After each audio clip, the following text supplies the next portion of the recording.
Hello friends, I'm B.R. Kumawat. Welcome to you on my YouTube channel. मित्रों, आज अपन एक महत्वपूर्ण बिंदु को लेकर के बात कर रहे हैं जिसका नाम नाउन है, संज्ञा जिसे कहते हैं। इसलिए इसके पिछले वीडियो में अपन ने देखा था पार्ट्स ऑफ स्पीच के बारे में, और उस समय अपन ने देखा था कि एक सेंटेंस के अंदर जिस प्रकार से अपन बात करते हैं सेंटेंस की, तो वहां पर सामान्य से सामान्य शब्द को देखें और उस वाक्य के अंदर अपन ने कहा कि अधिकांशतः उसके 8 भाग हो सकते हैं। तो उसी में से 8 बिंदुओं को अपन ने चर्चा की थी।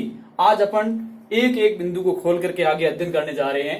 सबसे पहला नाम आता है नाउन। सबसे महत्वपूर्ण टॉपिक है, इस वीडियो को अंत तक देखिए, आप इसमें बहुत कुछ अच्छी बातें सीखोगे। यस, तो बात यहाँ पर की गई है नाउन के बारे में, जिसको अपन कहते हैं संज्ञा। बहुत सामान्य चीज है ये। जब इसकी डेफिनेशन की बात की जाए तो बहुत सिंपल सी है। जब अपन किसी परिभाषा के तौर पे बात करें तो इसे कहा जाता है naming words are called as a noun. एक शब्द यहां पर हमारे समक्ष आया, नेमिंग वर्ड्स, यानी ऐसा शब्द जिसमें कोई न कोई नाम दिया हुआ हो। तो जिस चीज का नाम हमारे समक्ष होता है वह डेफिनेटली अपने आप में एक नाउन का काम करता है। या इसकी डेफिनेशन दूसरे शब्दों में देखें तो अपन कहते हैं a noun is a word, एक ऐसा शब्द होता है यूज्ड एज अ नेम, जिसका कोई नाम दिया जाता है।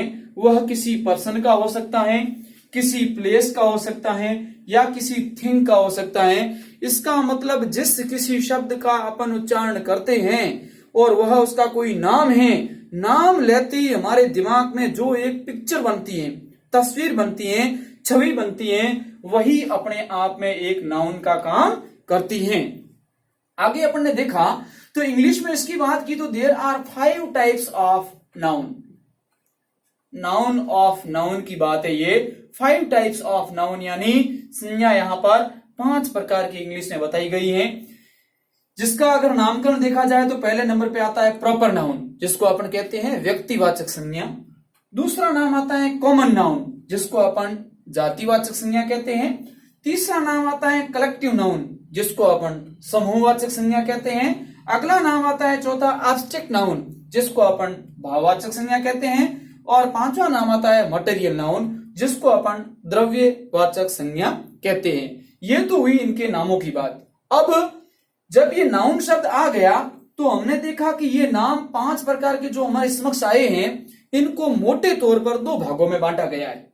वह बहुत ही समझने योग्य और बहुत ही महत्वपूर्ण बिंदु यहां पर है, थोड़ा ध्यान से समझें। जिसमें 2 शब्द हमारे समक्ष रखे गए हैं। पहला नाम है काउंटेबल, यानी ऐसे नाउन जिनकी हम गणीय अर्थात गणना कर सकें। दूसरा, कुछ उसमें से ऐसे नाउन है जो अनकाउंटेबल है अर्थात अगणीय है, यानी जिनकी गिनती अपन नहीं कर सकते। कहीं कहीं यह शब्द हमारे को अनकाउंटेबल की जगह पर नॉन काउंटेबल लिखा हुआ मिलता है। मित्रों, नॉन काउंटेबल शब्द अपने आप में गलत है। वह शब्द अनकाउंटेबल है, अगणीय, न कि न गणीय। नॉन लगाने पर नगणीय हो जाएगा, इसका मतलब उसकी कोई महत्व नहीं रहेगा।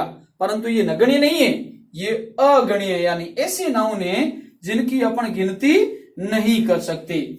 आगे ध्यान दो, जब अपन आगे बढ़े तो यहां पर 2 समूह हमने कहा हमारे समक्ष आए। पहला आया काउंटेबल। तो काउंटेबल में कौन कौन से आते हैं? पहला आता है प्रॉपर नाउन, यानी प्रॉपर नाउन में जितने भी संज्ञा आएगी वो सारे सिंगुलर होंगे और काउंटेबल होंगे, यानी गिनती कर सकेंगे। दूसरा इसमें आएगा काउंटेबल के अंदर कॉमन नाउन। कॉमन नाउन में 2 प्रकार के, एक सिंगुलर भी हो सकता है और प्लूरल भी हो सकता है। सिंगुलर यानी एक वचन और प्लूरल यानी बहुवचन। तो जिस प्रकार से 2 प्रकार हमने एक वचन और बहुवचन देखा है, तो कॉमन नाउन भी अपने आप में गिनने योग्य है।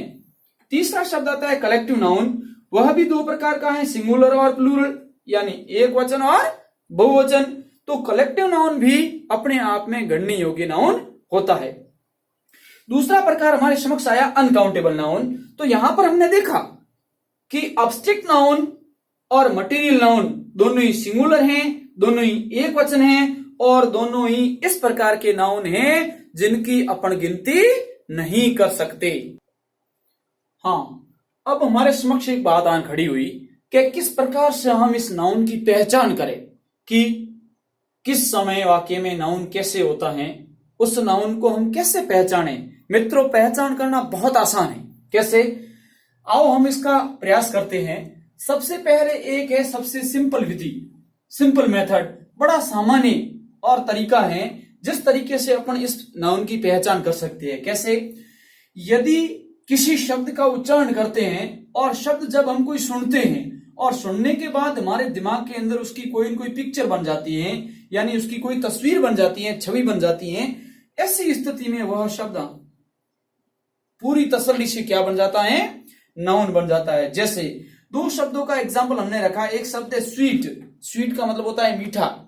जैसे हमने शब्द सुना, इस समय हमारे यहां पर किसी प्रकार की कोई तस्वीर नहीं बनी। जैसे ही इस स्वीट के स्थान पर स्वीट्स नाम आया, मिठाई, तो हमारे दिमाग में एक तस्वीर बनी।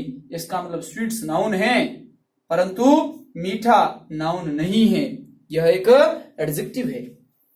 दूसरा स्पेशल मेथड है, विशेष तरीका है जिसके माध्यम से भी हम पहचान कर सकते हैं। कैसे कर सकते हैं? कि यदि किसी वाक्य में व्हाट से, हु से और whom से तीन शब्दों से क्वेश्चन किया जाए, प्रश्न पूछा जाए, तो उसका कुछ हमें जवाब मिलेगा, कुछ उसकी रिप्लाई मिलेगी और वही रिप्लाई या जवाब उसका नाउन होगा। कैसे? कुछ एग्जाम्पल के माध्यम से हम समझने का प्रयास करते हैं। Honesty is the best policy. अब इसमें नाउन क्या है, हमारे को पहचान करनी है, तो हमने इससे क्वेश्चन किया कि what is the best policy. What का जवाब आया ऑनेस्टी, ऑनेस्टी यानी ईमानदारी, इसका मतलब ऑनेस्टी यहां पर नाउन है। अगला क्वेश्चन किया, हमारे समक्ष सेंटेंस था कि मोहन हेल्प्ड गणेश। हमने प्रश्न किया हु हेल्प्ड गणेश, गणेश की मदद किसने की? हु से क्वेश्चन किया, जवाब आया मोहन, तो यहां पर ये नाउन का काम कर रहा है। फिर हमने क्वेश्चन लिया, रवि कॉल्ड सीता, रवि ने सीता को बुलाया। हुम डिड रवि कॉल, रवि ने किसको बुलाया? तो यहां पर जवाब आया सीता, तो हुम का जो जवाब आया वह यहां पर नाउन के रूप में काम कर रहा है, सीता यहां पर नाउन है। तो मित्रों, ये चीजें अपन ने पहचानी कि किस प्रकार से इसके अंदर नाउन की पहचान की जा सके। बहुत सामान्य है, परंतु विशेष बात का यह ध्यान रखना है कि एक तो एब्स्ट्रैक्ट नाउन और दूसरा विशेष करके मटेरियल नाउन, इस प्रकार के यह नाउन है। जैसे यहां पर एब्स्ट्रैक्ट नाउन की अपन बात करें तो शब्द आ गया ऑनेस्टी, ईमानदारी, ऐसा नाउन जिसको हम केवल महसूस कर सकते हैं, देख नहीं सकते। तो महसूस करने वाले नाउन की यहां पर हमेशा हमेशा दिमाग में छवि नहीं बनेगी, उसको केवल अपन एहसास कर सकते हैं। जैसे ऑनेस्टी है, ब्यूटी है। तो इस प्रकार की बातें अपन आगे एक एक प्रकार की डिटेल में करेंगे। मित्रों, यह आपको वीडियो कैसा लगा कमेंट बॉक्स में जरूर लिखें, और अब तक मेरे चैनल को सब्सक्राइब नहीं किया है तो जरूर सब्सक्राइब करें। अपन हर टॉपिक को बहुत आगे स्पष्ट और सरल तरीके से और विस्तृत पढ़ेंगे। बहुत बहुत धन्यवाद।